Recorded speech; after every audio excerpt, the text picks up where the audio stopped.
Villegas received her PhD from Boise in 2012, and in 2013 received the Liftwood Award for the Outstanding Thesis of the Year by a Boise student. Her research focuses on the production of migrant illegalization, the effect of internal borders, and the links to gender and racialization. She's currently working on a book manuscript focusing on the experiences of Mexican migrants to Toronto. Among her teaching responsibilities are community-engaged courses that focus on the migrant experience in Scarborough. Dr. Villegas is also a gifted artist, a Renaissance one. Her art draws inspiration from the people and experiences she encounters in her life as an academic. For example, she was the illustrator of a cover image for a book on immigrants with precarious legal status in Canada, a book in which she also wrote a chapter. In a wonderful fusion of her social science research and the humanities, she uses her art to communicate realities of the immigrant experience. This isn't even within her portfolio as a professor. This is extra. I quote from an interview with her that you may have seen on the UT website. Not everyone can fully understand an issue by reading a long research paper. An image can have the power to convey a message. So she can also create these images with words. And I have to say that one of her papers from 2014 has to me one of the most evocative and touching titles I've seen on a scholarly paper. The clinical, sort of professional side of the title is Temporal Orientations Among Mexican Precarious Status Migrants in Toronto. But the precursor to that in the title, it starts with a quote from a woman she interviewed in the course of researching the paper. And the quote is, "I can't even buy a bed because I don't know if I'll have to leave." Now that just evokes what the content of that paper is. As she says in a recent interview, so many of these people are frozen in time and unable to look ahead because they may be deported at any moment. What's it like to live that life while trying to live your life? In today's talk, we'll hear more about the implications of living in this way. Her title is The State of Post-Secondary Education and Immigration Status, a U.S.-Canada Comparison. I welcome Professor Paloma E to speak to us, and then we'll be open for questions afterwards.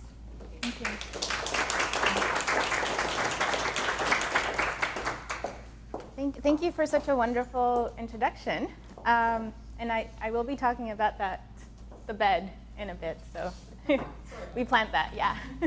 I want to begin by thanking the Dean's Office for inviting me to speak, and all the other staff with whom these events would not take place. So IT folks, the folks who bring us the food, and everyone else who coordinates for the, speak up, and everyone else who coordinates for these events.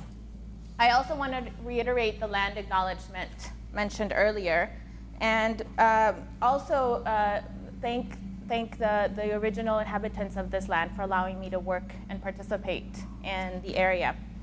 So the title of my talk is The State of Post-Secondary Education and Immigration Status, and I'm going to be comparing the US, which there's a lot of research on, and tell you a little bit about some of the research I've been doing in Canada. So one of my entry points for my talk is an announcement by the US government early last month that it would stop renewing DACA permits for eligible immigrants. DACA, or the Deferred Action for Childhood Arrivals, was passed in 2012 via executive action by Barack Obama. The policy allowed eligible participants of certain age and with certain educational attainment and residency in the US, a 2-year renewable protection from deportation and access to a work permit. The Migration Policy Institute estimated that 1.9 million undocumented migrants were eligible for DACA. That number is only a small percentage of the estimated 12 million undocumented population in the US. In fact, only about 900,000 of the 1.9 million who were estimated to be eligible have actually applied for DACA. Now, the announcement that DACA would end sparked a number of news stories and op-eds in Canadian media outlets speculating about the potential migration of DACA recipients to Canada. So I don't know if any of you saw these. Headlines included, Trump's plan to end DACA could lead to influx of Dreamers in Canada. Canada could see a flood of Dreamers if US cuts DACA. And if Trump does deport Dreamers, a move to Canada won't be easy for them. So I will return to these stories later, but it's important to contextualize DACA as one component in an assemblage of policy and other actions to improve access to resources like schooling, healthcare, and permanent secure status more broadly. So it's just one piece of a lot of work that's been done in the past few decades. This work was done by activists, including undocumented migrants and their allies, as well as policymakers. So I want to provide you with a few important dates, but since my focus for today is access to post-secondary schooling, here are some important policies that have influenced the opening and closing of access in the US. So we begin in 1982. The 1982 Supreme Court decision, Plyler v. Doe, found that states cannot constitutionally deny students a free public education because of their immigration status. The decision focused on only K through 12 schooling, given that it is legally mandated for all children living in the country. At that time, no federal policy existed regarding post-secondary schooling, leading to a contradiction whereby students are encouraged to attend school up to grade 12 and then rejected when they want to transition into university. Or perhaps it's not a contradiction, but only a way to keep undocumented migrants in unexploitable working class existence. So moving forward a little bit, in 1986, the US government passed IRCA, or the Immigration Reform and Control Act. IRCA had, for the purposes of my talk, had two important aspects. First, it included a program that provided permanent residence to approximately 1.6 million migrants. It was an amnesty program. While the inclusion criteria was exclusionary in terms of length of residence and types of documents necessary, so not everyone could prove that they had been living in the US because some people were working under the table or some people couldn't provide slips from the places where they were renting or their housing. So while this was exclusionary, IRCA was the last amnesty passed in the US. So this was 31 years ago. The second aspect involved with IRCA was the rigidification of internal and external borders, so the cementing of borders. It mandated more scrutiny in relation to border enforcement and employer sanctions for those who employed undocumented workers. So the effects of this policy were that, given that there was no new amnesty in subsequent years, that new cohorts of undocumented immigrants experienced being undocumented for longer periods of time, particularly as it became more and more difficult to cross the border in the 1990s and 2000s. So people were coming in, but whereas before they could come in and go back relatively easier, these kinds of policies in the 80s, 90s, and 2000s made it a lot more difficult to cross the border, and therefore people were staying for longer and longer periods of time. Then in 1996, Bill Clinton's government passed a series of what I think were unfortunate laws, including the Welfare Reform Act. And alongside this law, the Illegal Immigration Reform and Immigrant Responsibility Act, which is a really long term, so I shorten it to IRERA, led to an increased criminalization of undocumented immigrants in a number of ways. But one way, regarding university students, involves Title V, Section 505, which states, quote, "Notwithstanding any other provision of law, an alien who is not lawfully present in the United States shall not be eligible on the basis of residence within a state for any post-secondary education benefit unless a citizen or national of the United States is eligible for such a benefit, without regard to whether the citizen or national is such a resident." So that part of the act was written as a way to institutionalize a division between citizens and non-citizens and guarantee that undocumented migrants were not receiving preferential treatment. It had to do with the ability to establish domicile in a state, which allows students to pay in-state fees. So you might know that there is a fee structure in the US where people pay different fees depending on whether they're seen as in-state students or not. So if someone, let's say in Texas, resides in Texas, has a domicile in Texas, they will pay in-state fees. If they are from Arizona and they move to Texas, they have to pay out-of-state fees. And if they're out of the country, they have to pay international fees. The process of establishing domicile can range from being an immediate process, of just saying I want to establish domicile today, to waiting a year or more, and it can include other criteria, so demonstrating tax information, demonstrating that a person intends to live in that state for a longer period of time. So the concern was that the concern that IRERA was supposedly addressing was that U.S. citizens living in State A might have a harder time establishing residence in State B than an undocumented immigrant already living in State B, and that this was discriminatory. The passage of this law, therefore, had a freezing effect on equity practices related to undocumented students that allowed them to pay in-state tuition. So if someone, an undocumented student, had been residing in State A, that they might be categorized as being allowed to pay in-state fees, and that IRERA said this was discriminatory because someone from State B could not for a certain period until they established residence. And so this freezing effect led to universities beginning to charge students international fees to avoid any legal problems.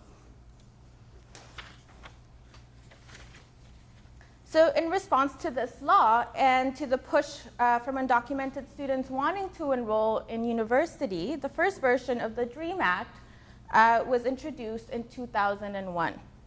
The DREAM Act is where dreamers, so those, you saw the headline that said dreamers, is where dreamers are those who hope to access post-secondary schooling and permanent residence got their name. And the DREAM Act sought to provide an avenue for permanent residence to undocumented students, again, of a certain age and with certain educational attainment. Different versions have been proposed over the years, some of which sought to also regularize migrants who served in the military. However, no version has become law. There's some talk potentially now that something might be passed. Now, around this time, in parallel to the DREAM Act, states began organizing to challenge the 1996 provisions of IRERA, of the Immigration Reform Act, and this led to the enactment of state equity policies beginning in 2001. And I will discuss these policies in a moment, but first I want us to think about what graduating undocumented students hoping to access university felt when they encountered being barred from entering because of their status or because of those prohibitive international fees. In 2003, Jeffrey Passel estimated that about 65,000 undocumented students graduated from high school every year. Therefore, cohorts and cohorts of undocumented students who graduated from high school did not have access to university schooling. Or if they did, it was expensive given international fees. So this process has been framed as a loss of human capital. That is, students could have been doing something if they had status. They could have been working, they could have been attending university, or a mixture of both, and would have, quote unquote, contributed to the economy and country. Therefore, to reiterate, the move has been a way to maintain an exploitable, precarious workforce.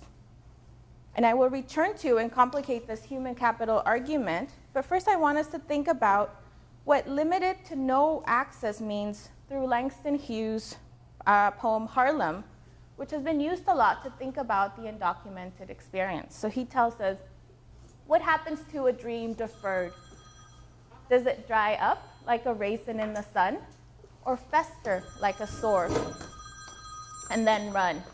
Does it stink like rotten meat, or crust and sugar over like syrupy sweet? Maybe it just sags like a heavy load, or does it explode? So we can use Hughes' words to think about the feeling of powerlessness undocumented migrants experience in relation to actualizing their dreams. And Roberto Gonzalez, who's done a lot of research with dreamers in the US, compares this to students awakening to a nightmare. So here is the bed. And so this is not just about schooling. In my research with Mexicans without full immigration status in Canada, as was mentioned earlier, one of my participants commented about her difficulty making plans for the future. So she said, I can't even buy a bed because I don't know if I'll have to leave tomorrow. So I created the image that you're seeing to demonstrate her and other migrants' feelings of being frozen in place. While this does not mean that migrants do not plan for the future, the effects of immigration status are an important barrier to realizing one's goal.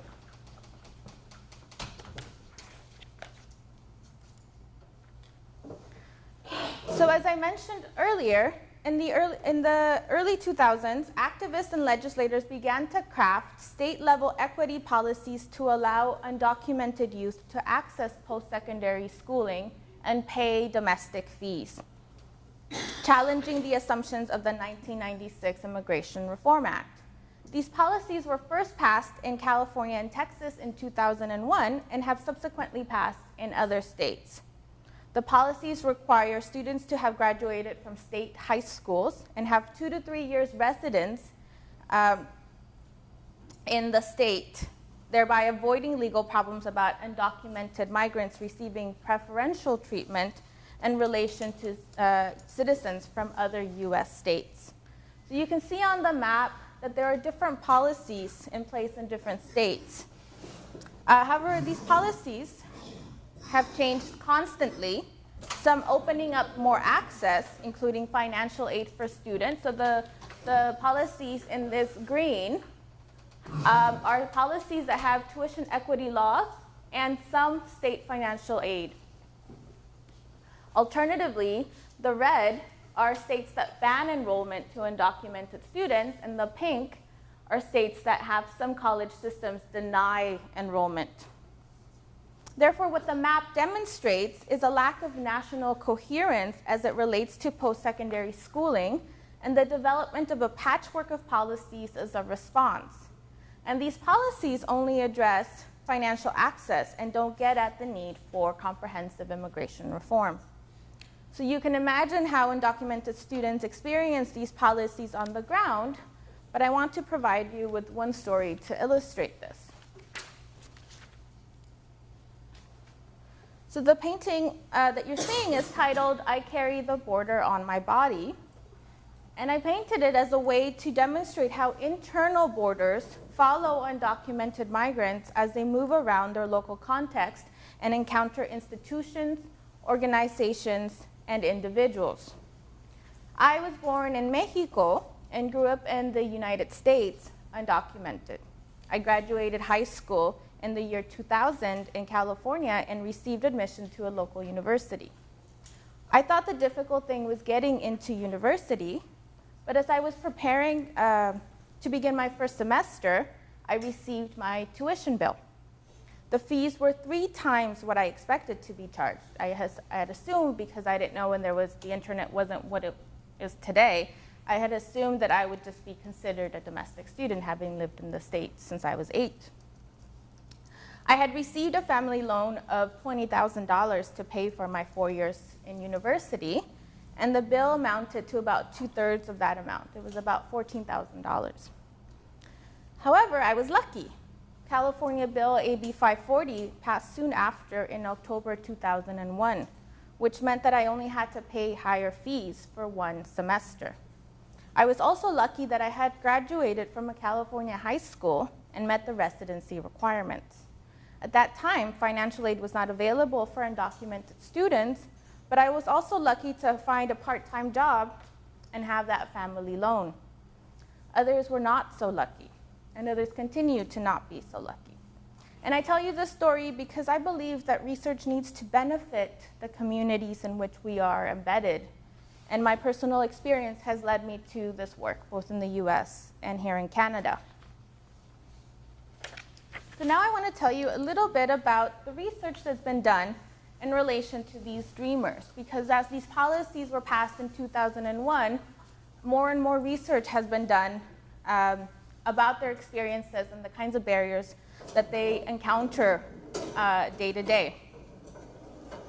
So in terms of selecting institutions, undocumented students often have to take into account their immigration status, familial responsibilities, their economic situation, and the overall social and political context. For instance, they may choose to live close to home to avoid paying extra rent. Or they may also choose schools where immigrant enforcement does not have a strong presence, or where maybe they don't have to commute or drive to school if they're afraid that they might be stopped by the police or immigration authorities. Students also experience barriers related to financing their education, and this is not something that is new. We know many of our students here at UTSC face those same barriers. So while this is a common problem for many university students, undocumented students encounter unique barriers accessing loans, financial aid, and scholarship. Another barrier has to do with finding a sense of community on campus. This is often difficult because students may not want their status to be known. There have been stories about students being outed on social media, which, as you can imagine, can have devastating effects like deportation. But on the other hand, there are many students who openly talk about their immigration status and are activists within their campus and their community. So there's a wide range of experiences, and people choose to work with and negotiate their immigration status in different ways. Status also creates barriers to accessing campus resources, like jobs and lab positions or career counseling. So for example, my brother was admitted to the University of California, Irvine for his undergraduate degree. And so he was a new student there, and he was told he needed to go to the library to get a library card. His university ID at that time couldn't be used as a library card. So he walked into the library and asked the librarian, "I would like to get my library card." And the librarian responded, "What is your social security number?" And he said, "I do not have one." And she proceeded to, in a very loud way, to tell him, "What do you mean you don't have one? What do you mean you don't have a social security number? You probably just forgot. Why don't you call your parents and they can tell you what it is?" So my brother, feeling outed and very visible, said, "Oh, yes, yes," and then quickly left the library. And so the effect that this had, he was admitted, he had access to university, but the effect that this had was that he avoided the library, something that is pivotal to a university experience, and had to ask his friends to check books out for him, and then to make up reasons why he was asking his friends because he didn't tell his friends about his immigration status. So these barriers produce generalized feelings of isolation that interlock with other factors given students' social locations, including their race and nationality. Research also identifies strategies that students utilize for success, which for some include familial and network supports, and for others may involve working with what Carola Suarez Orozco calls undocu-friendly allies. Forms of collaboration or allyship can occur one-on-one, so telling one person who maybe can check out those books or help out in some way. They can also include what are called dreamer centers within universities. So these dreamer centers are very much like career centers and other kinds of resource centers in universities, but they are dedicated for undocumented students or their particular needs. Sometimes they're run by students, sometimes they're run by a collaboration between students and faculty and staff, and they provide a lot of support about the unique experiences of students. Dreamer centers have been pivotal for universities because they provide specialized support that can increase retention and graduation rates for undocumented students, because you can imagine the kinds of barriers that they experience definitely affect their ability to stay within university, but also to graduate. Now, other scholars call for an increased training of counselors and administrators, given that accessibility can only increase if administrators are knowledgeable and sensitive to undocumented student populations on their campuses and communities. So what resulted between these policies beginning to be passed in 2001 and when DACA was passed in 2012 was that undocumented students could access post-secondary schooling in larger numbers, However, they were still unable to work in their chosen field upon graduation or benefit from a number of resources and opportunities while in school. So while they had access to a lot more of this university training, once they graduated, it was very difficult for them to find a job in their field because they didn't have work eligibility. And so you had all of these people who were graduating again, but without the ability to continue to do what they, their dreams and goals. So this is where DACA came in. Given the difficulties passing the DREAM Act, DACA allowed eligible participants, some of whom were university students or graduates, with the possibility of working in the US with legal, with a work permit. Now, a survey by Tom Wong of the University of California, San Diego, in collaboration with organizations including United We Dream, the National Immigration Law Center, and the Center for American Progress, that was conducted in August of this year, found that DACA recipients had access to better jobs and wages than their undocumented counterparts. And it makes sense, right? If you have access to a work permit, you're gonna have access to a better job. For example, they found 91% of their respondents were currently employed, and among respondents aged 25 and older, employment jumped to 93%.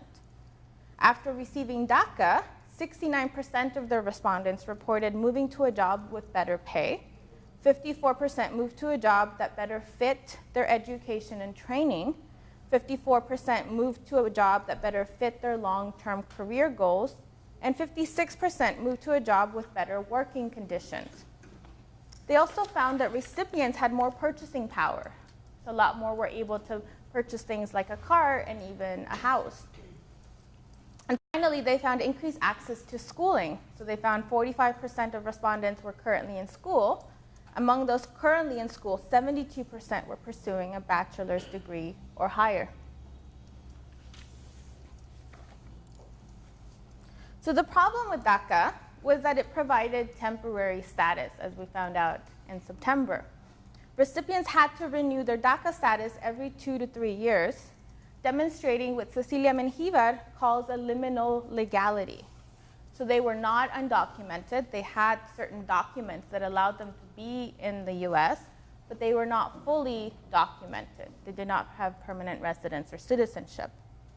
So the rescinding of DACA this September illustrates the limits to such an approach to immigration policymaking. Recipients exchanged personal information for temporary work authorization and protection from deportation, but once that DACA status is not renewed, immigration authorities can track migrants through that information and deport them. In my research, I have referred to this as a surveillance assemblage of illegalization. So the way in which this process of surveillance can operate, whereby when one makes an immigration application or provides information to the government can then store that information and use that information in the future in case that immigrant needs to be deported or needs to be tracked and found and deported. Another limitation involves the categorization of immigrant deservingness. So the categorization between quote unquote good and quote unquote bad immigrants that has continued from the rationales used for the DREAM Act and the university equity policies. So while increasing access to schooling and secure status is important, what these policies have done is to highlight what are depicted as quote unquote good immigrants with the potential to contribute to the nation. So these are students who go to university, who maybe participate in the military. So they're depicted as the cream of the crop.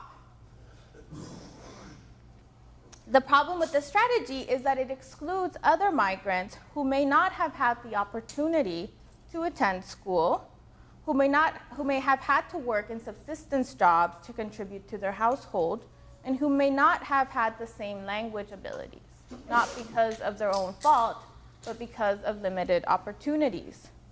So this is one reason why a number of activists chose to not apply for DACA, even though it did provide certain protections for them, because it divided immigrants and categorized immigrants and provided privileges to some, but not necessarily to others. So what does this mean for the Canadian context? I want to return to these headlines that I showed you in the beginning and discuss the fact that a lot of these stories focused on the potential for dreamers to come to Canada. So you see these, and also, as you can see on the new image, Senator Ratna Ahmedvar called for Canada to welcome 30,000 dreamers to the country.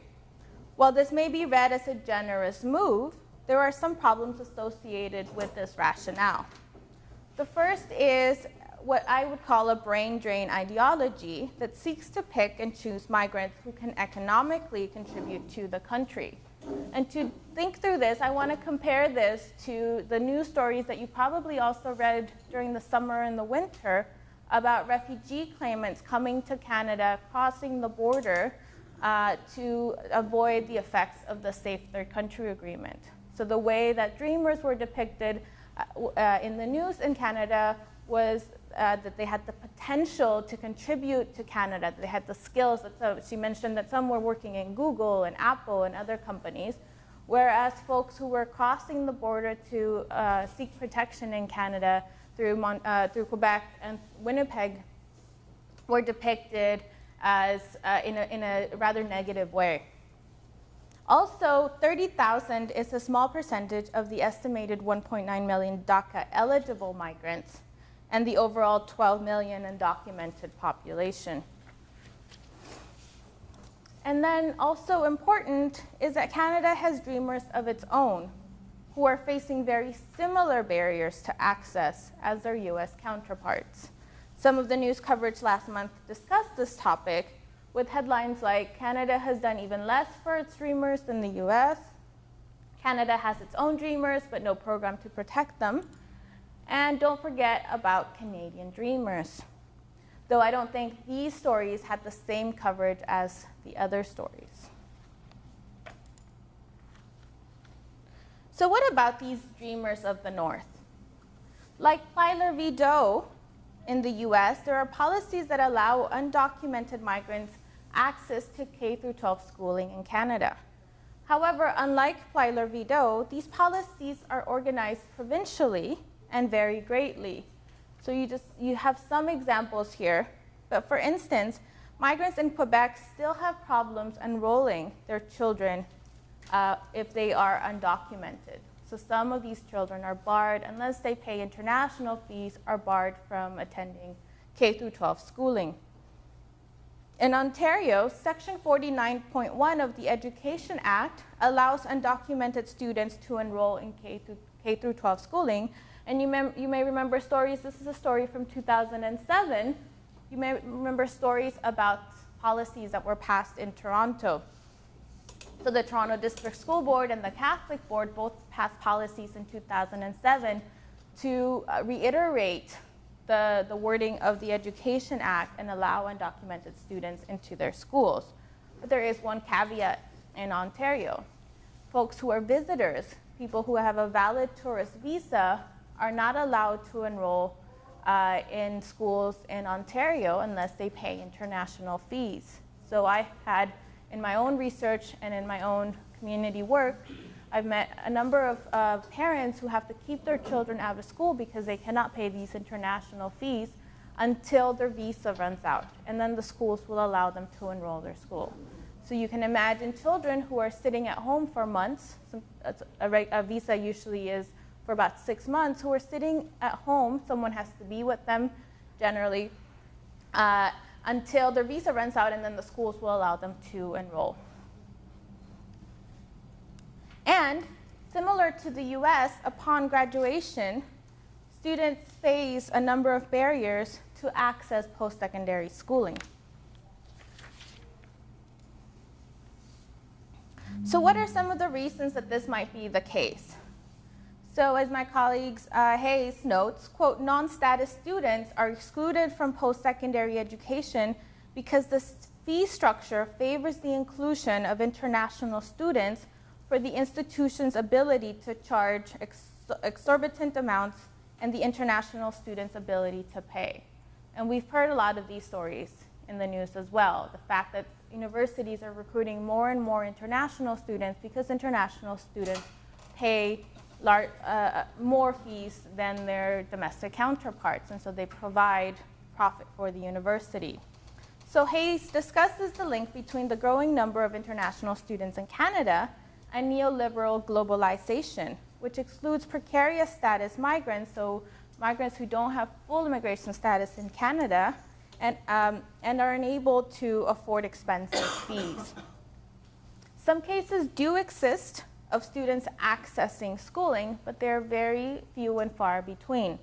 So for instance, Hayes notes the case of St. Sierra Leonte, a 20-year-old who arrived in Canada at age 11 from St. Lucia and completed her first year at York University, but had to withdraw because of the cost of international fees.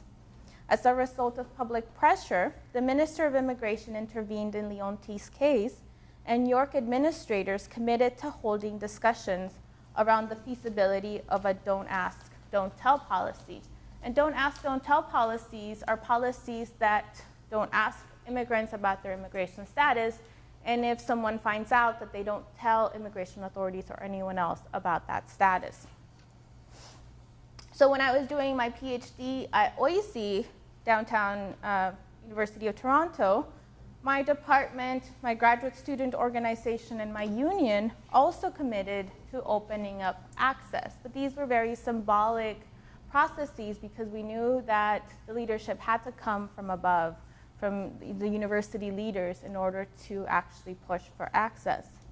So while university administrators' commitment to a discussion about the feasibility of making post-secondary education accessible was heartening, progress has been slow. And part of the difficulty in establishing access has been identifying who has the jurisdiction and power to enact policy. Is it the universities, or is it the Ministry of Training, colleges, and universities that oversees them? Given that this is not a politically expedient topic, both bodies have been slow to accept responsibility or to clarify jurisdiction. So in a sense, they just play a game of hot potato. My sense is that universities have more power than they let on, however. And then a different concern has to do with privacy and whether universities, both in Canada and the US, will share information with immigration authorities. Writing about the US, Collier proposes the use of a digital sanctuary approach, that is, paying attention to digital data when we discuss sanctuary policies, given the possibility of hacking or that the government will subpoena information, which could always happen.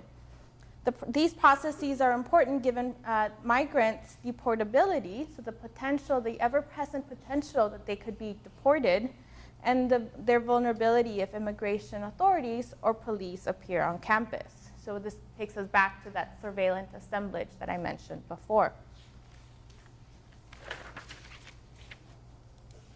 So given these limitations, activists in Canada have worked on grassroots approaches.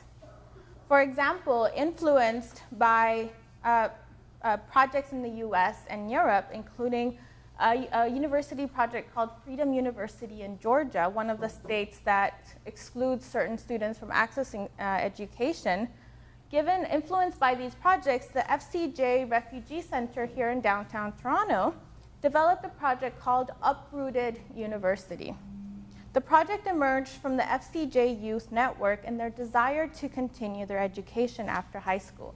So these were youth who were receiving services from this refugee center, and then came up with the idea, because they wanted to continue their school and had very limited access to university or college or other kind of post-secondary training, that they went up to one of the youth coordinators at the center and said, we would like to continue our education. We don't want to fall behind. So for several years, students met in a community center classroom and learned from and with local university educators, including myself, about a variety of topics, despite not receiving university credit for their work. So they did their homework, they did their readings, all without receiving any credit. And then the group decided to publish a book about their experiences to visibilize the intricacies of precarious status youth in Toronto. So this is the cover of the book. It's called Seeds of Hope, Creating a Future in the Shadows. If anyone is interested in taking a look at it, I'd be happy to send you information about where you can get it. And I was lucky to also have the opportunity to co-edit the book with some of my colleagues.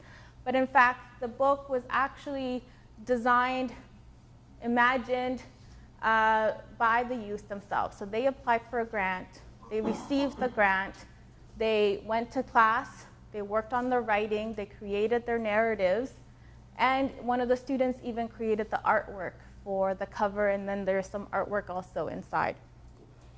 So the book and Uprooted University are projects that seek to understand and document its students as assets to the university and community, disrupting criminalizing ideas and identifying the important contributions that those experiencing different forms of legal status can bring to campus and learning communities. While Uprooted University was an important site of resistance and access, because it was unaccredited, participants continued the fight toward access at established universities because they still want their degree. So in the last few years, FCJ Refugee Center developed a bridging course in partnership with an Ontario university. And I'd like to tell you a little bit about this project. Now, you probably have heard of these, but bridging courses were developed to help what may be described as non-traditional students to the university. They seek to democratize university schooling and to cover up the gaps to access that folks experience given social exclusion and inequity. So U of T, for example, has a transitional year program here. So a little bit about the course. Given my participation in Uprooted University and my personal history, I was asked to develop the syllabus for the course, which focused on the topics of migration and uprootedness. I was also asked to teach the course, which I have done twice in the past year. And the course allows successful participants to enroll in this Ontario university as long as they meet other requirements, which include language proficiency and particular requirements for majors. So for example, if someone wants to go into physics, they might need certain science requirements from high school that they need to demonstrate. Successful passing the course means getting a B+ or higher in the course. So after teaching the course those 2 times, I developed a research project to work with the students to understand their needs and experiences. So research for the project includes interviews with the students, some of their course assignments, and my personal reflections. Now, to maintain confidentiality, I'm not going to speak a lot about the participants, but their ages ranged from the early 20s to 30s. Some had attended university in their country of origin, having had arrived in Canada as adults, and others had come to Canada as children and gone through some schooling, some K-12 schooling in Canada. This was something that hasn't been discussed a lot in the US research. We assume that those who want to go to university will be young 18-year-olds, but the reality is that people's life and immigration experiences lead them to negotiate when to access post-secondary schooling.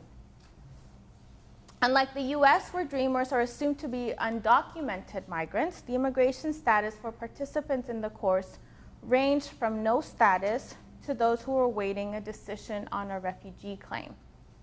And so this demonstrates the importance of moving away from binary assumptions about non-citizens all being undocumented and into what Lewin Goldring and her colleagues term precarious legal status. So precarious status is an umbrella category that includes undocumented immigrants, but also includes refugees, refugee claimants, temporary foreign workers, sponsored spouses, and even international students.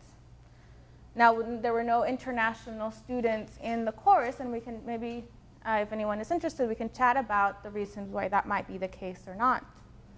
The term precarious legal status points to the instability and flexibility of status, how it can change across time, as well as its links to other precarious conditions, including precarious work.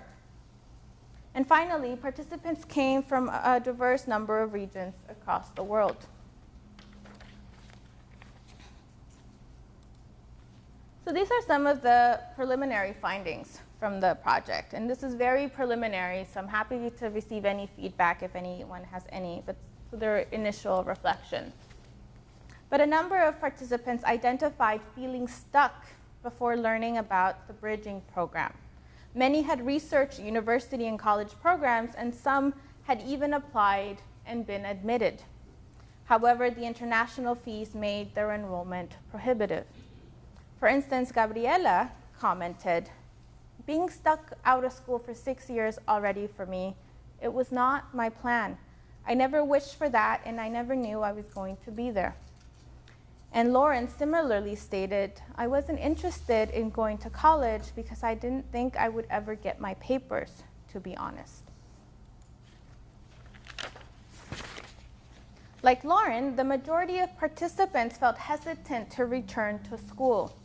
They wondered if they would be able to succeed after having been away for several years.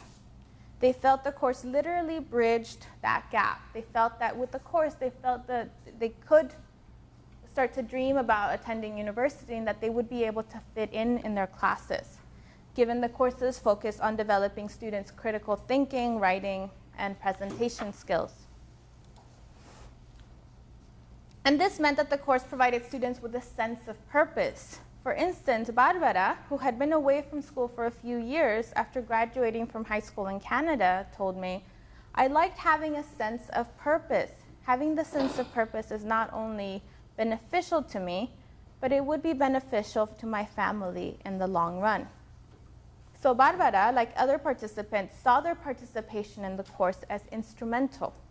Some hoped the course would help them in their ongoing or future immigration applications, given the focus on human capital and contribution in many of those immigration systems. Now, the course also produced a sense of solidarity among students, given that they knew, even if they did not disclose their personal migration experiences in class, that other students shared similar experiences. However, students also face the reality of having precarious status and often precarious work. This meant that some students were unable to complete the course because of their work responsibilities. So some students attended the first, maybe the first day or the first and second day, and then actually had to drop out because they needed to go back to work. And those who completed the course, for those who completed the course, transitioning to university was not so easy. While students were promised they would pay domestic fees, coming up with thousands of dollars was still prohibitive, and some decided to delay their enrollment for a semester or a year. As you can see on the map, so this is just a map of university fees from 2016. And so you can see that fees in Canada range between $2,000 to about $11,000 a year. So coming up with that amount can be really prohibitive for someone who doesn't have access to things like loans or on-campus employment. And there is also the question of what will happen after students graduate. Given restrictive immigration policies, migrants are living with precarious immigration status for longer periods. Like dreamers pre-DACA, students in Canada may face the reality of having a university degree and not being able to work in their profession. However, as I mentioned before, some students hope their participation in the course would be beneficial for immigration applications, and I actually wrote several letters of support for some of the students who were submitting immigration applications or additional documents. However, as I mentioned before, finally, there is also the question of the longevity of the bridging course. The course is funded through an external grant for 3 semesters, which means that this semester is the last time that it is funded, unless it becomes integrated into the university. So as I speak, the students are right now meeting, and the topic for today is precarious immigration status. For FCJ and course supporters, the goal is to integrate the course into that university and hopefully other universities, such as the University of Toronto, more permanently. However, this requires a lot of work from community advocates, faculty, and university administrators. So given these barriers, I think it's important to spend a bit of time anticipating arguments against such programs. So the first set of arguments are economic, and they go something like this. We live in a context of limited resources, and universities do not have the capacity to provide access. However, I think it is important to think through this in at least two ways. First, universities have a lot of resources, and running such programs do not require much funding. In the case of the bridging program that I have described, the only requirements were an instructor, a classroom, and a student advisor to help students transition into the university. Second, it is important to move away from understanding students as economic units and instead think of them as important assets to our communities within and across campus. A number of public universities enroll undocumented students all across the US, and this has not led to their bankruptcy. The second set of arguments are status-related arguments. A subset of these arguments propose that such programs will reward quote-unquote bad behavior. This argument fails to understand restrictive immigration policies as well as the reasons that migrants travel to Canada and find themselves without immigration status. So it is important to disrupt these illegalizing framings and understand precarious status migrants, again, as important members of our communities. Another aspect is the idea that non-citizens will receive better services than citizens, which again is not the case. And relatedly, what my brother calls the global beacon argument always comes up. This argument states that people around the world will come to Canada and become undocumented in order to receive access. This was an argument that was when the Toronto District School Board policy was being debated. This was an argument that was leveled from the trustees. However, as you can imagine, being undocumented and deportable at any time is a stressful and violent situation, and it is unlikely that people will engage in such practices. This also raises the question of educational equity, however, and the expensive fees that international students have to pay to enroll in Canadian universities. And finally, related to the economic arguments is the limited spaces argument. This argument tells us that universities are overcrowded and cannot house other students. However, we often hear about increasing enrollment at universities, and even if enrollment doesn't increase forever, the number of students who will be able to enroll in bridging programs and subsequently university is rather low, particularly if it is shared across colleges and universities in the country. So if it's not just one university doing that work.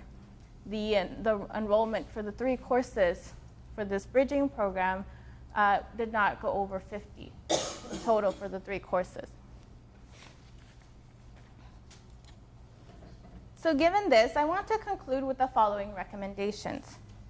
First, I think we need to take leadership from universities in the US in terms of their access policies, as well as the sanctuary policies that they have been reaffirming in the past month after DACA, the DACA announcement was announced. Universities are not only sites of intellectual debate and rigor, they are also sites of solidarity and innovation. We need to innovate new ways to think through inclusion and diversity, given the global context under which we find ourselves. And finally, to push us a bit further, bridging programs are only temporary solutions, as we found out with DACA.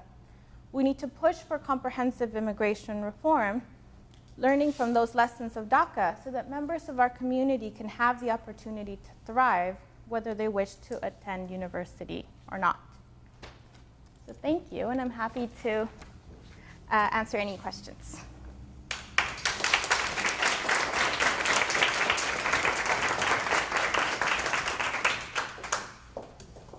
Professor Villegas, thank you very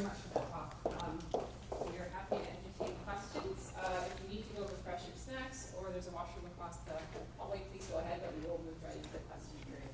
And if you feel you need a microphone, there is one, but you don't have to have it. Although I'm told I need to turn it on. So questions? If DACA, has it failed completely in states, or is it still under? So the president of the U.S. announced that the government would be rescinding DACA, but then there was the announcement that they would wait until there was a potential for passing some version of the DREAM Act. So it hasn't exactly ended, but it's still up in the air. And my sense is that if any version of the DREAM Act is passed, it will not be what dreamers are imagining. Can I ask another question? Now, it seems that the people that are really under threat of deportation seem to be students that are undocumented. Would their parents not also be undocumented, and they've lived all these years in the States? So yes, and I don't think it's just students who are under threat of deportation. It's all undocumented migrants, particularly migrants who work in things like farm work, who work in things like factories, the places that are vulnerable for raids. And yes, at the same time, or around the same time that DACA was proposed, there was also a program called DAPA, Deferred Action for Parents of Americans. So it was for undocumented migrants who had US-born children, but that was never passed. I don't know, well, I might need the microphone, perhaps not. Just a question about the comment that was made up there, need comprehensive changes to the Immigration Act. I believe that's what it had indicated. The concern I have with the immigration coming into Canada, it's my understanding we have a pretty good policy that if you want to make application to come into this country, into Canada, there is a process in which to do it legally. The concern that I have and is that ones that do come in to our country and want to get sped ahead of the ones that want to come in and become legal Canadians. And it seems that they're getting more of the attention, the public attention, and it seems that there seems to be a sympathetic feeling towards these poor people coming in. And yet, and I can understand maybe in some situations that may well be, but there is a practice here that has been my understanding that has been fair. They try to put as many immigrants as possible coming into Canada. We need it, especially seniors like me, and looking around, there's a few more here. We want to keep our pensions in place, but we do need young people, there's no question about that. So I guess the bottom line is, the only comprehensive changes I can see is do it legally. So I think what you're referring to is what I would call the queue argument, that folks, the argument goes this way, that folks need to get in line and then they'll get their turn and then they'll be able to have status. The problem with that argument is that, in my view, the Canadian immigration system is rather restrictive for a lot of immigrants. So it's based a lot on social class.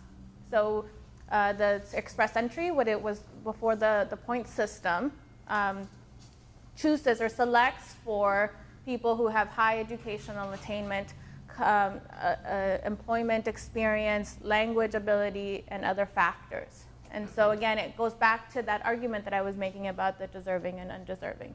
So when we categorize certain people as deserving because of their educational attainment, then we lose out on a number of other immigrants who could participate in Canadian communities. So what the result of this has been that Canada has brought in a lot of what might be termed skilled workers, but a lot of them are unable to find employment in their areas because of things like racism and other forms of discrimination. And so they then come across these barriers once they're in Canada with all their skills and status.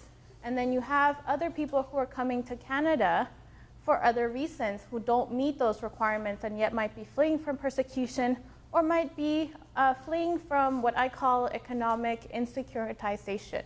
And also, one of the things that's important to take into account is that we take a transnational perspective, that we think about the ways in which Canada is also implicated in the displacement of people across the globe through, for example, Canadian mining companies who displace people in different places, and other kinds of military and other kinds of practices that lead to the displacement of people, and those people then have to find themselves or have to go elsewhere. And so then a comprehensive immigration policy or a comprehensive immigration reform would take that into account, think through the ways in which refugee determination, for example, is evaluated, as well as the ways in which the express entry or skilled immigration is also thought through. Can I just comment on that? I would bring it down to a level that most people might be able to understand. Instead of looking at a big country such as Canada, if you looked at it as from a position of a large company, and the company has so many bookkeepers, they got so many laborers in this area, so many people in this department. So if you look at it, comparing a company to a business, the business would say, okay, I don't need any more bookkeepers. We've got enough things. We need people in another department in this in our business here, or maybe, and that's the ones we should be looking for. They're the ones we're going to advertise for. So, from what you're saying, if I understood it correctly, perhaps I didn't. You're saying bring everybody in and then kind of filter them out. I can understand why a country, much like a company, would say, listen, we need skilled workers in this particular area. And there's no use inviting people with other types of skills when there's not going to be a job opportunity for them. Yeah, so what I'm saying is that when you're inviting people because there's a particular requirement for those skills, but then people can't actually work and use those skills, then that becomes a barrier. But also, and I forget the name of the director of the Canadian Centre for Refugees, when Express Entry was doled out a few years ago, she talked about the fact that this was a very limited way or approach to nation building, because it's very focused on the now and not in the future. So there might be a need right now for IT workers or particular people in particular professions. But if instead we thought about the fact that we need a variety of different people who have a variety of different experiences in our communities, that might be a better approach to nation building. And then finally, something that I didn't mention earlier is the fact that Canada is bringing in more temporary foreign workers per year than permanent residents. So in fact, this demonstrates the fact that the approach is to exploit workers, kind of, wring them out, let them do the work and contribute to Canada, and then send them back to their countries of origin. So again, there's an important limit to that, because yes, they're providing a huge contribution to Canada, but that contribution is not recognized. Not now, the way that they're treated in their professions, and not in the future in terms of their access to things like, a safety net in the future once they retire. There was a question up here. Hi, thank you for the talk. It was informative. And I agree with you that open access to education is required for both immigrant and local. My question, though, is that studies... Sorry, you can hold on 1 second.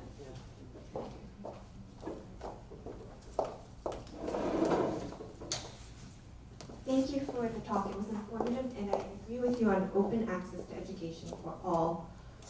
My question was that, and I could be mistaken, is that the studies assume that a university education can lead to better jobs and a better society.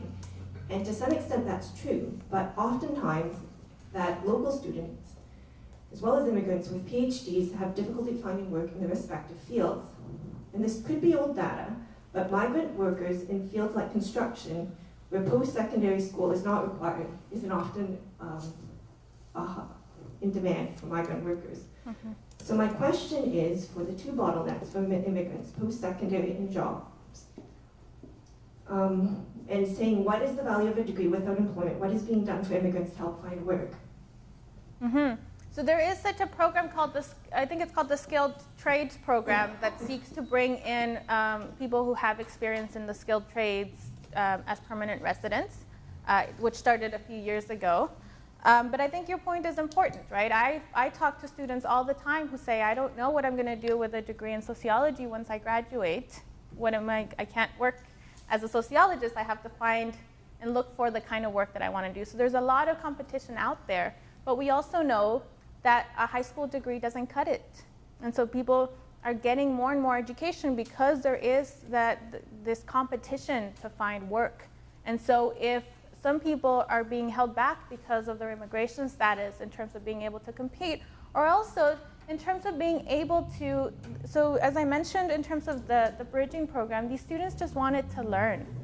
They were passionate about learning, which is what a lot of us do when we go to university. So it's instrumental in terms of the fact that we want to get a job, but we also, going to university teaches us important skills about how to evaluate things like newspaper articles and other information, how to present ourselves. And those skills can be carried through into other professions.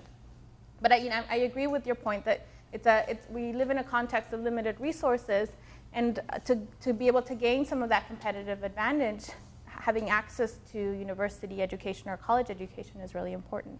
Oh, it wasn't necessarily competition for resources, but the emphasis on jobs or what, like, say, a lot of immigrants are in fields of, say, construction work, at least for.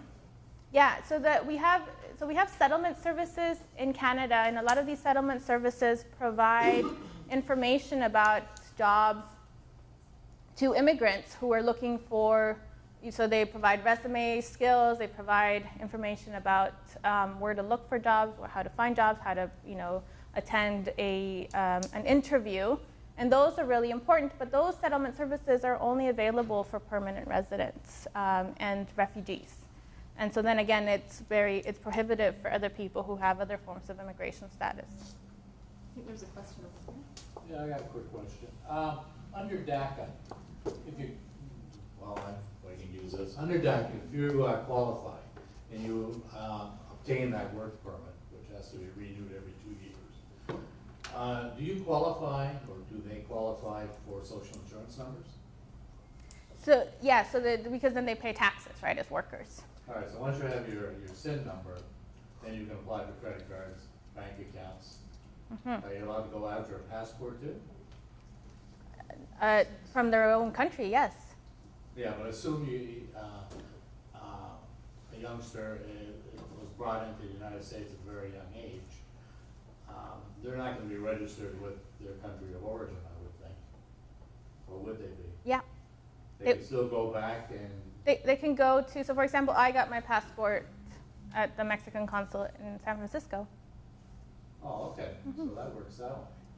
Yeah. I didn't realize you could do that. And there are other avenues. So for example, the Mexican government passed, has these, they call them consular IDs, matrículas consulares. And they started to be doled out in the 2000s for people as a type of identification because people didn't have access to identification. And so these started to be accepted by some banking institutions and other kinds of institutions. So when I was a university student, I got one of those. I also got what is called an ITIN, so it's a tax identification number that I used in order to be able to do my taxes. So there are ways. So you might have heard about Social Security. There was a few years ago. There was a lot of talk about Social Security being affected by things like economic recessions and people not paying a lot into it. And then they found out that there was this huge surplus. Why? Because a lot of undocumented immigrants are paying into it and not receiving any benefits because they might use social security numbers that are not theirs, or they might use, and so they're not able to actually, once they retire or once they need services, they're not able to access those services, but they are paying into them, as well as paying other kinds of taxes, sales taxes and other things. There's a question up here.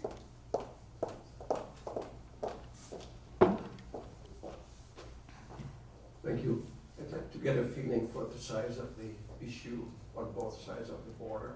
Mm-hmm. You said there were about 1.9 million kids eligible for the DACA project, Mm-hmm. and only half of that or so actually applied. How many parents are involved, and how do the numbers look on this side of the border and compared to the total population of each of the countries? Right, right. So the population is way higher in the U.S. So the estimate is about 12 million total undocumented immigrants. In Canada, we are not sure. There's been some estimates between 250,000 to about 1 million, but the methodology for the estimates is very unclear. So we don't even know. The government doesn't do anything to measure these numbers, and so we don't know what the actual number is, and we don't know how many of those are students either. But it would be a relatively small portion then. My sense is that it is, but again, I can't. Even at 1 million. Yeah, yeah. Other questions? I'll just pass this in. Thank you. So, my question is, at least my understanding is obviously from a geographical point of view, the U.S. has a land border with Mexico, and obviously that is much more porous compared to the Canadian border. We're surrounded by oceans on both ends and on the north. So our immigration context is much more controllable than the U.S. You know, the whole rhetoric about building that wall in the U.S. is to have some sort of power over limiting or at least regulating how many people come in and who comes in. So how does that influence the Canadian context? I guess what I'm trying to ask is, obviously, generally speaking, even before the current presidency, the Canadians were perceived to be more welcoming of immigrants, but obviously there is an economic aspect to welcome immigration because they're bringing in skilled, or at least becoming a reason to sustain our population growth.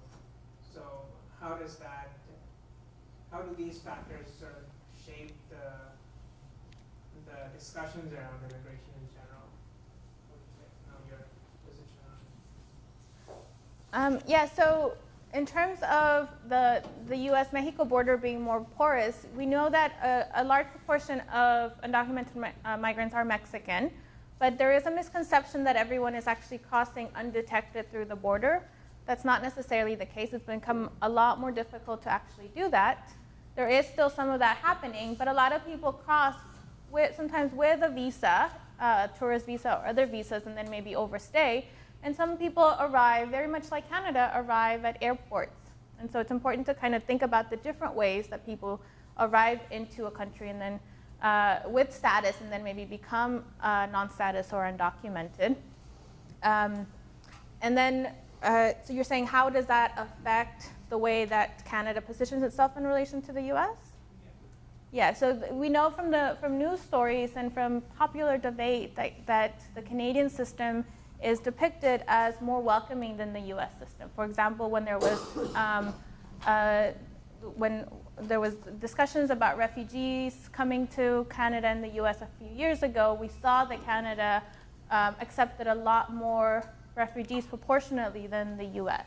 And so I think it's important to recognize that, but at the same time, I think it's important to problematize the ways in which the Canadian system kind of has ridden on this assumption that it's way more welcoming than the U.S. system, when in fact the refugee determination system, there's a lot of issues with the system, and then systems for skilled migration are becoming more and more restrictive.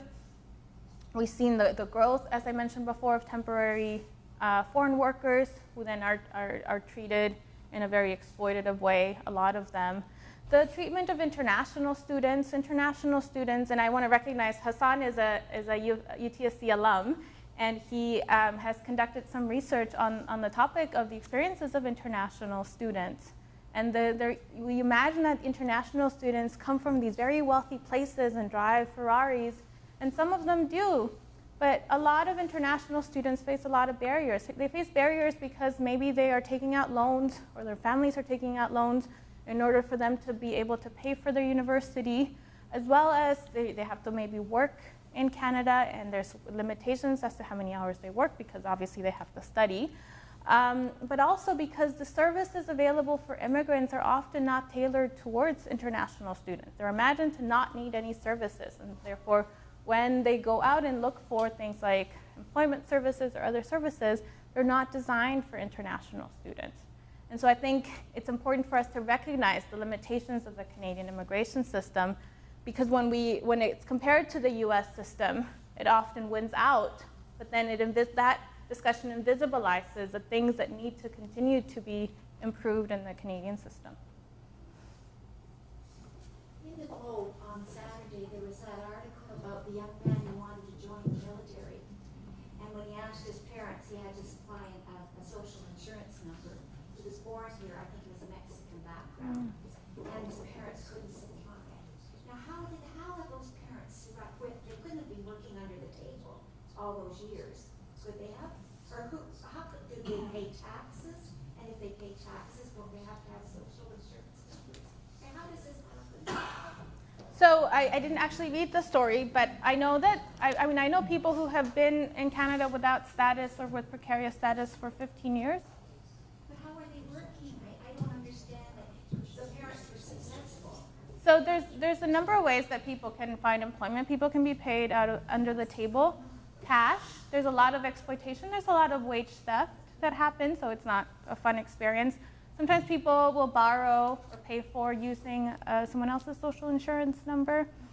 So there's a number of ways that people negotiate the very limited, the barriers that they experience in terms of employment.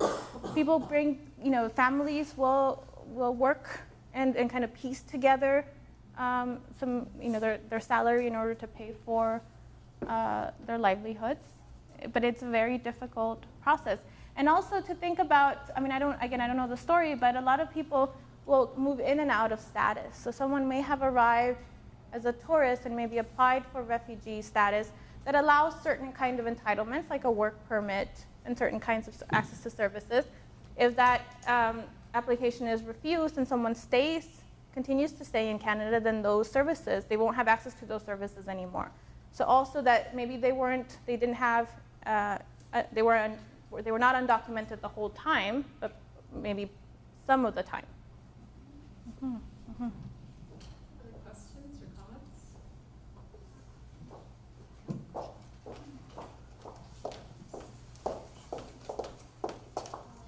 Thank you for your presentations. I really enjoyed it. I have a question about your bridge course, because I can tell that when you were presenting it, you were very passionate about it.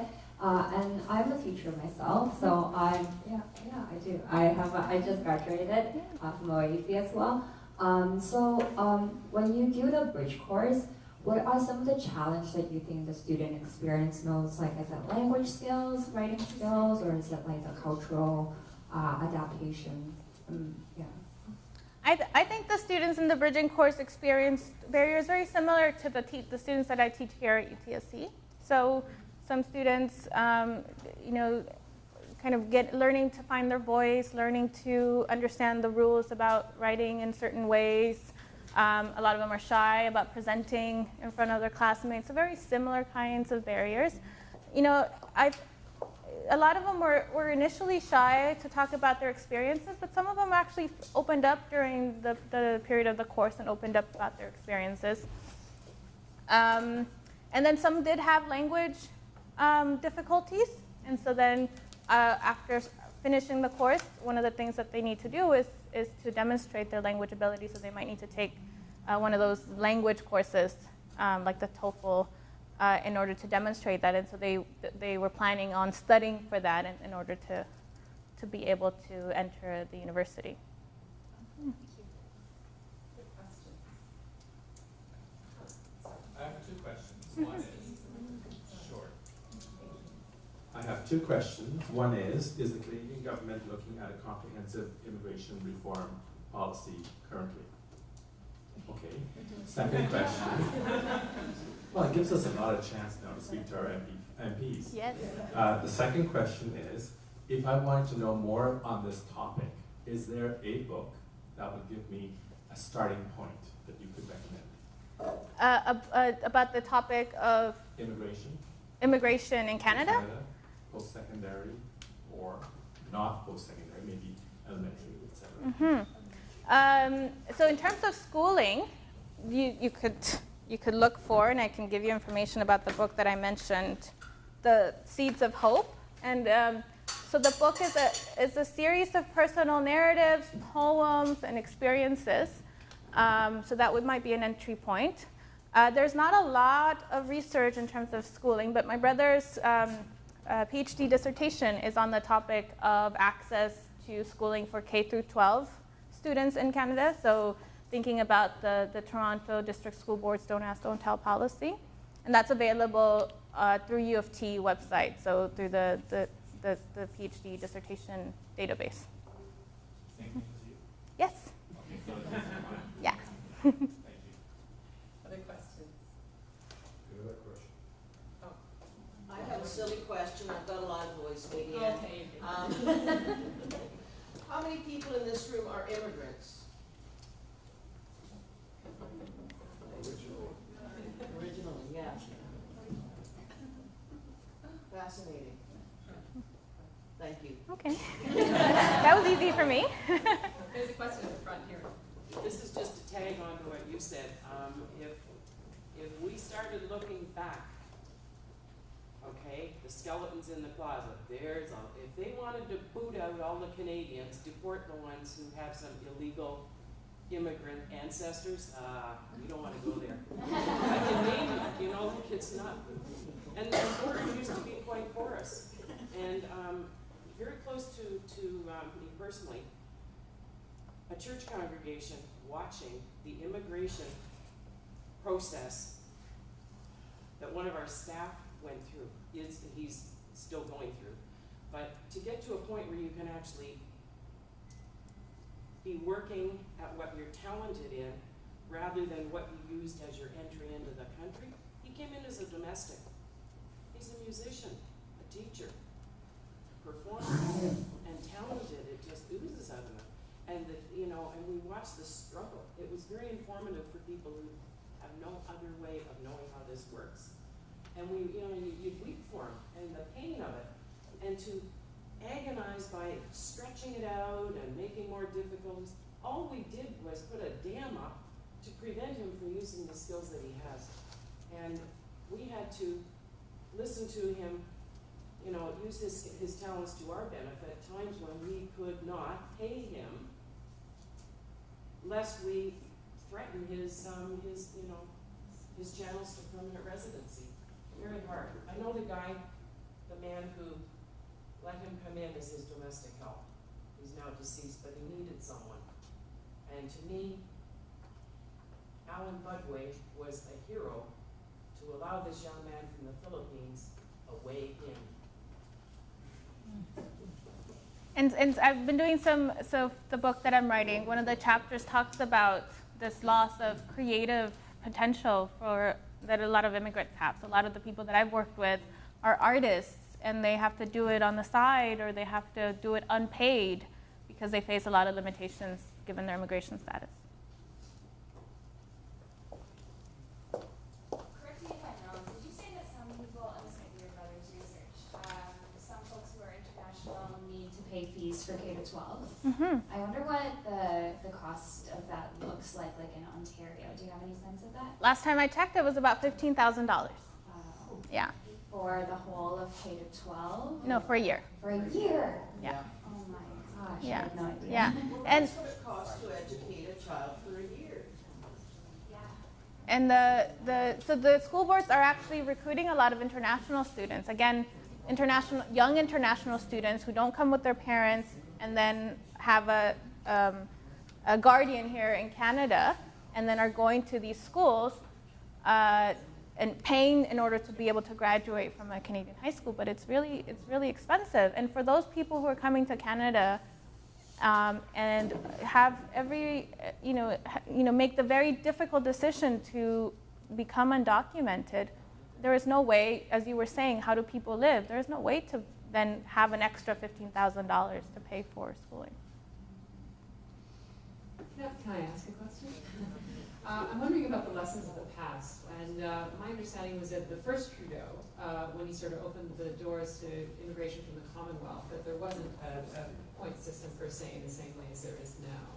And so is that lesson instructive as to what would happen if we open the doors without targeting specific types of skilled immigrants? I'm just kind of curious about comparing and contrasting then to now. Yeah, so I mean, starting in the 60s, there was this push for focusing on immigrant skills as a way to kind of undo or move away from what had been before a very racist immigration system that selected mainly European immigrants coming to Canada.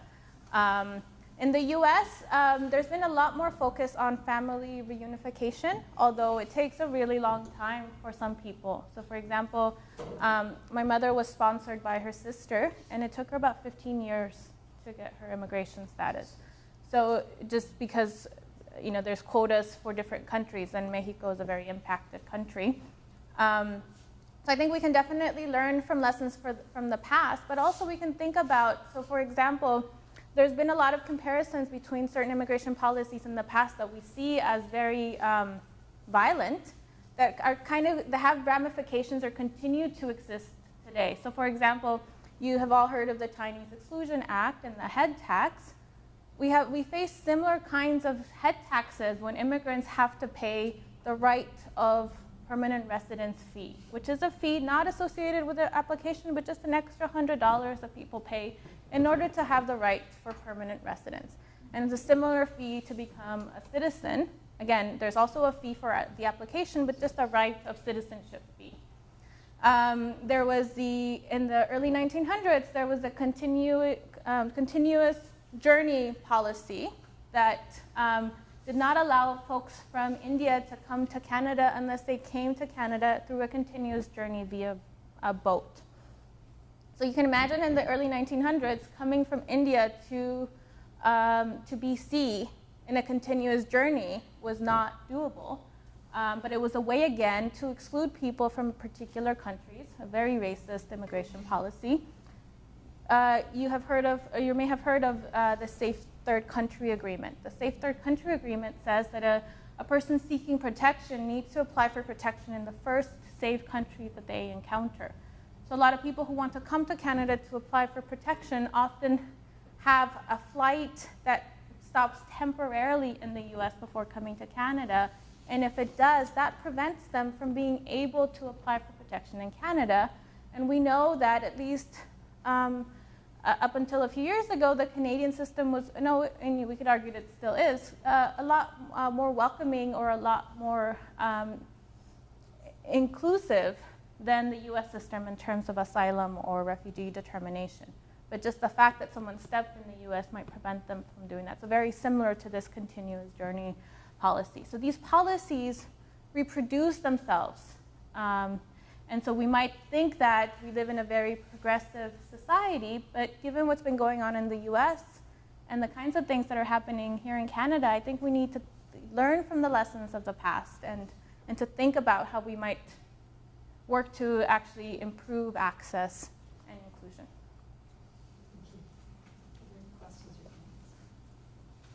Thank you all for being such an engaged audience, and thank you very much for